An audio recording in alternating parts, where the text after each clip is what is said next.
Hey guys, how are you. मैं हूं विकास सोनी और मैं आपका वेलकम करता हूं हमारे online learning platform Soni classes पर।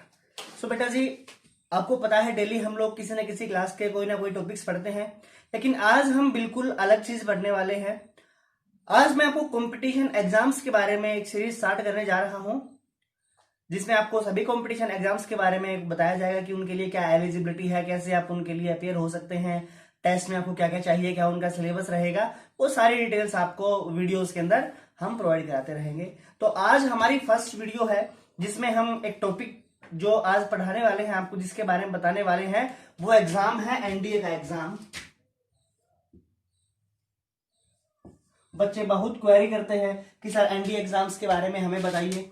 तो बेटा आज हम ना एनडीए एग्जाम्स के बारे में ही बात करने वाले हैं। एनडीए बेटा, एनडीए की फुल फॉर्म है नेशनल डिफेंस एकेडमी।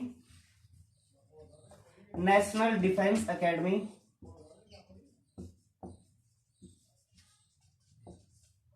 बेटा एक्चुअली एनडीए भी एक संस्था है और ये एग्जाम लेती है ग्रेड 1 ऑफिसर्स के लिए, आर्मी ऑफिसर्स के लिए, जो हमारे डिफेंस सेक्टर में जितने भी ऑफिसर्स होते हैं उन ऑफिसर्स के लिए एग्जाम लेती है ये, जिनके अंदर मेनली 4 जगह पे जो ऑफिसर्स होते हैं, यानी कि सबसे छोटी पोस्ट जिसके लिए एग्जाम लेती है वो होता है लेफ्टिनेंट का एग्जाम।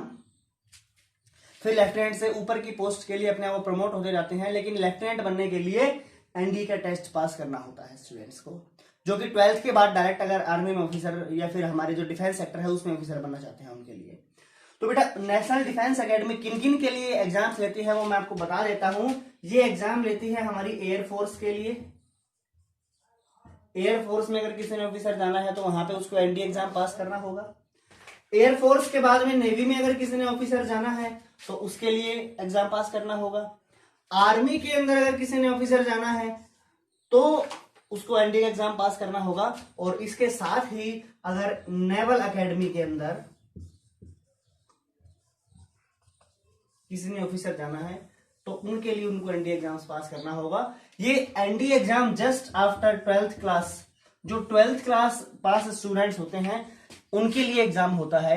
बाकी अगर आप ग्रेजुएशन लेवल पे जाएंगे तो इसी के तरह एक सीडीएस एग्जाम भी होता है, उसके बारे में किसी दूसरी वीडियो के अंदर हम लोग बात करेंगे। बेटा अभी हम सिर्फ एनडीए की बात कर रहे हैं। एनडीए जो होता है वो साल के अंदर 2 बार अपने एग्जाम्स करवाता है, जिनका नाम बेसिकली एनडीए 1 और एनडीए 2 होता है। एनडीए 1 और एनडीए 2, इन दोनों के जो फॉर्म्स, एप्लीकेशन फॉर्म्स आते हैं वो आते हैं, एक आता है जनवरी के मंथ में और एक आता है जून के मंथ में। ये बात है एप्लीकेशन फॉर्म की। ये अपने एप्लीकेशन फॉर्म किस टाइम रिलीज करते हैं। इनके एप्लीकेशन फॉर्म बेटा जो रिलीज होंगे, जैसा कि मैंने आपको बताया अभी, in the month of January and in the month of June. Application form totally online होगा इनका, ठीक है। अभी बात करते हैं इनके एग्जाम डेट्स की। इनके एग्जाम किस किस टाइम होते हैं बेटा। जो जनवरी में फॉर्म भरवाया जाएगा उसके एग्जाम होते हैं अप्रैल मंथ के अंदर, और जो जून के अंदर फॉर्म भरवाया जाएगा उसके एग्जाम होंगे सितंबर मंथ के अंदर। इनमें क्या होगा बेटा जी, 1-2 मंथ के बाद जैसे आपका रिटर्न टेस्ट होता है, 1-2 मंथ के बाद उसका रिटर्न का रिजल्ट आएगा, कम से कम 2 से 3 महीने का टाइम लेते हैं उसके अंदर। और रिटर्न रिजल्ट के बाद में आपका फिर होता है यूपीएससी के जो करवाती है एसएसबी इंटरव्यू। वो करवाती है क्या, एसएसबी इंटरव्यू। एसएसबी क्या होता है, service selection board. Service selection board ये एक बॉडी है जो कि इंटरव्यू करवाती है किस चीज के लिए, डिफेंस सेक्टर के अंदर ऑफिसर भर्ती होने के लिए। चाहे कोई बंदा जस्ट 12th क्लास करने के बाद में एनडीए का एग्जाम देता है, उसे भी एसएसबी इंटरव्यू फेस करना पड़ेगा। चाहे कोई बंदा ग्रेजुएशन करके सीडीएस एग्जाम पास करके 12th के बाद में एनडीए, और बेटा जी ग्रेजुएशन के बाद में सीडीएस का एग्जाम पास करके अगर वो जाएगा तो भी उसे एसएसबी इंटरव्यू फेस करना पड़ेगा। और अगर वो बंदा सर्विस के अंदर है, यानी कि वो सर्विस कर रहा है पहले ही आर्मी के अंदर किसी दूसरी पोस्ट पे लगा हुआ है, अगर फिर भी वो, क्योंकि अंदर एग्जाम्स होते रहते हैं, अगर उन एग्जाम्स को क्वालिफाई करके भी अगर ऑफिसर बनना चाहता है तो भी उसे एसएसबी इंटरव्यू फेस करना पड़ेगा। एसएसबी इंटरव्यू फेस करना कंपलसरी होता है हर बंदे के लिए जो कि आर्मी के अंदर एक ऑफिसर रैंक से भर्ती होना चाहता है। एक ऑफिसर आर्मी के अंदर, एयरफोर्स के अंदर, नेवी के अंदर, नेवल एकेडमी के अंदर अगर ऑफिसर बनना है तो एसएसबी इंटरव्यू आपको फेस करना ही करना होगा। एसएसबी इंटरव्यू के बिना आप लोग ऑफिसर डिफेंस सेक्टर के अंदर नहीं बन सकते। और मैं आपको बता देता हूं कि ऑफिसर के लिए जो सबसे छोटी पोस्ट होती है वो होती है the post of A lieutenant. एक लेफ्टिनेंट की पोस्ट सबसे छोटा ऑफिसर होता है। ओके, आगे इसकी बाकी चीजें अभी पढ़ते हैं। अभी बात करते हैं कि कौन बंदा एनडीए के एग्जाम्स के अंदर बैठ सकता है। उसके लिए मैं कुछ दो तीन कंट्रीज हैं जिनके लोग जो हैं वो एनडीए के अंदर बैठ सकते हैं। वो कंट्रीज क्या क्या है? सबसे पहले तो कोई इंडियन सिटीजन हो वो एनडीए के अंदर बैठ सकता है। कोई इंडियन सिटीजन एनडीए का एग्जाम दे सकता है। इंडियन सिटीजन के साथ में कोई नेपाल का कैंडिडेट अगर है, नंबर 1 इंडियन, नंबर 2 नेपाल का कोई कैंडिडेट है, नेपाल का कोई स्टूडेंट है, वो एनडीए के एग्जाम्स के अंदर बैठ सकता है। नंबर 3 भूटान का कोई कैंडिडेट है, वो एनडीए का एग्जाम दे सकता है। नंबर 4 कोई तिब्बतन कैंडिडेट है, वो एनडीए का एग्जाम दे सकता है। जो तिब्बत के रहने वाले बच्चे हैं एनडीए का एग्जाम को दे सकते हैं। और नंबर 5 पे कौन से स्टूडेंट आते हैं? Indian migrants.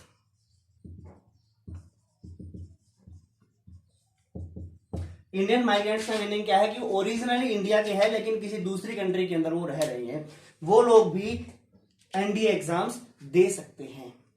लेकिन जो इंडियन सिटीजन्स हैं जो कि इंडिया के अंदर ही रह रहे हैं उनको कोई गवर्नमेंट से परमिशन लेने की जरूरत नहीं होगी। लेकिन जो बाकी की 3-4 कैटेगरी मैंने आपको बताई है कि चाहे नेपाल का हो, भूटान का हो, तिब्बत का हो या फिर कोई माइग्रेंट हो, अगर वो बच्चे एनडीए के एग्जाम के अंदर अपीयर होना चाहते हैं तो उनको गवर्नमेंट से परमिशन लेनी पड़ेगी।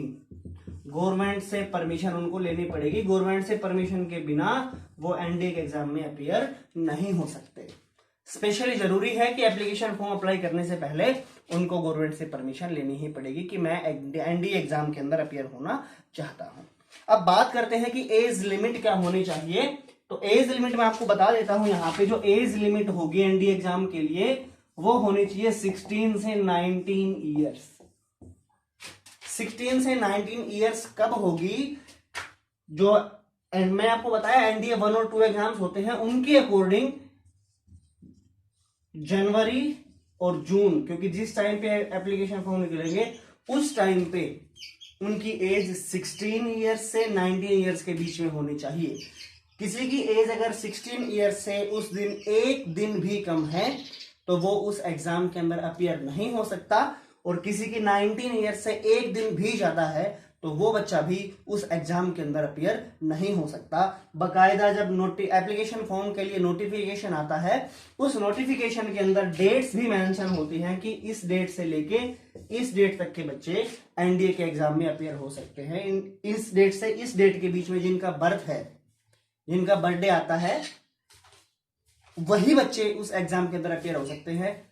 उसके अलावा बच्चे अपीयर नहीं हो सकते। जैसे कि अब की बार आया हुआ है 1 जून 2001 से लेके और 1 जून 2004 तक के बच्चे इस एग्जाम के अंदर अपीयर हो सकते हैं। मैं आपको एक एग्जांपल दिया है कि 1 जून 2001 से 1 जून 2004 तक के बच्चे, यानी किसी का 1 जून से एक दिन भी कम है, यानी कि अगर किसी का बर्थडे 31 मई को आएगा तो वो एग्जाम में अपीयर नहीं होगा।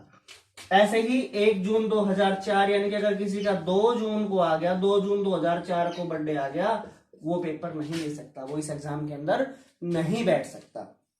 आपकी जो डेट ऑफ बर्थ है उसकी काउंटिंग कहां से होगी? आपकी क्लास 10th की जो सर्टिफिकेट है, क्लास 10th सर्टिफिकेट, वहां से आपकी डेट ऑफ बर्थ है वो मानी जाएगी। और कोई आपके पास डेट ऑफ बर्थ का प्रूफ हो वो नहीं माना जाएगा। सिर्फ आपकी 10th क्लास की सर्टिफिकेट ही वैलिड होगी। पूरे इंडिया के अंदर जो डेट ऑफ बर्थ का सबसे मेन प्रूफ माना जाता है वो आपकी क्लास 10 सर्टिफिकेट होती है। और किसी भी सर्टिफिकेट में आपकी डेट ऑफ बर्थ हो सकता है ना हो, लेकिन 10th क्लास की सर्टिफिकेट ऐसी है जिसके अंदर आपकी डेट ऑफ बर्थ 100% मेंशन होगी ही होगी। बहुत से स्टेट बोर्ड्स ऐसे हैं जो कि सिर्फ 10th की क्लास की सर्टिफिकेट के अंदर ही डेट ऑफ बर्थ मेंशन करते हैं, बाकी किसी क्लास की सर्टिफिकेट में मेंशन नहीं होती, चाहे वो आपके 12th का हो या फिर आपकी ग्रेजुएशन हो या पोस्ट ग्रेजुएशन हो, कोई भी सर्टिफिकेट आपके पास में हो उसमें डेट ऑफ बर्थ सर्टिफिकेट हो सकता है ना हो, लेकिन 10th क्लास की जो सर्टिफिकेट होगी उसके अंदर आपकी डेट ऑफ बर्थ मेंशन होगी। इसीलिए एनडीए जो है वो एप्लीकेशन फॉर्म जो आता है, इनका नोटिफिकेशन आता है, उस नोटिफिकेशन में लिख के देते हैं कि डेट ऑफ बर्थ का जो प्रूफ होगा वो आपकी 10th क्लास की सर्टिफिकेट को माना जाएगा, 10th क्लास की सर्टिफिकेट को ही माना जाएगा, उसके अलावा कोई और नहीं चलेगी। मैंने आपको दो चीजें बताई कि कंट्री क्या क्या हो सकती है और एज कितनी होनी चाहिए। इसके अलावा भी हम बात करेंगे बच्चों की एजुकेशनल क्वालिफिकेशन के बारे में कि क्या क्या उनकी एजुकेशनल क्वालिफिकेशन एनडीए के लिए होनी चाहिए, क्योंकि बहुत से बच्चों के डाउट आते हैं कि सर मेरे पास आर्ट्स है 12th क्लास में, क्या मैं दे सकता हूं, मेरे पास साइंस नहीं है। तो बेटा मैं आपको बता देता हूं कि जो एजुकेशनल क्वालिफिकेशन है, एजुकेशनल क्वालिफिकेशन क्या चाहिए एनडीए के एग्जाम के लिए।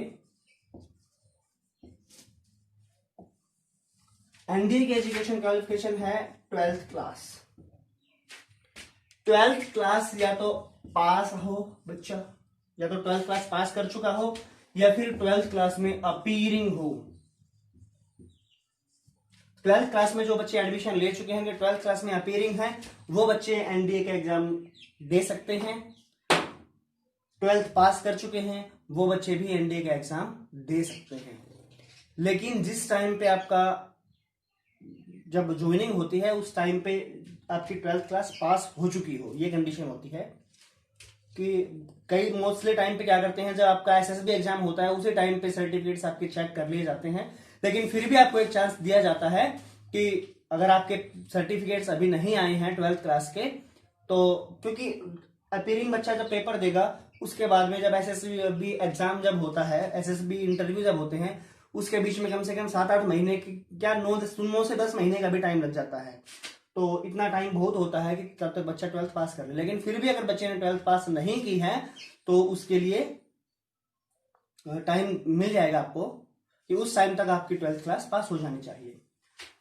अभी बात करते हैं 12th क्लास में सब्जेक्ट्स आपके पास क्या क्या होने चाहिए। तो अगर बेटा आप लोग जाना चाहते हैं एयरफोर्स के अंदर,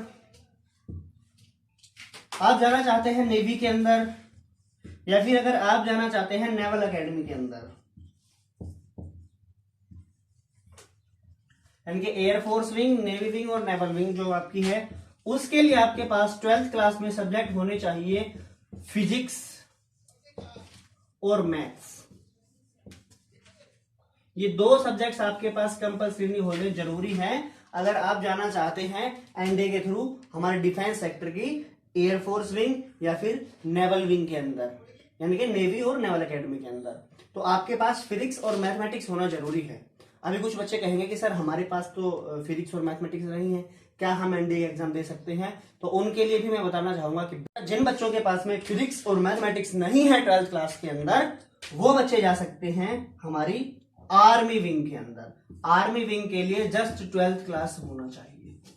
12th क्लास में आपके पास अगर कोई भी सब्जेक्ट है तो भी आप एनडीए का एग्जाम दे सकते हैं, लेकिन आप सिर्फ किस चीज के लिए दे सकते हैं? वो आर्मी के लिए। लेकिन अगर आपके पास फिजिक्स और मैथमेटिक्स सब्जेक्ट्स हैं तो आप एयरफोर्स, नेवी और नेवल एकेडमी तीनों के लिए आप लोग अप्लाई कर सकते हैं बेटा।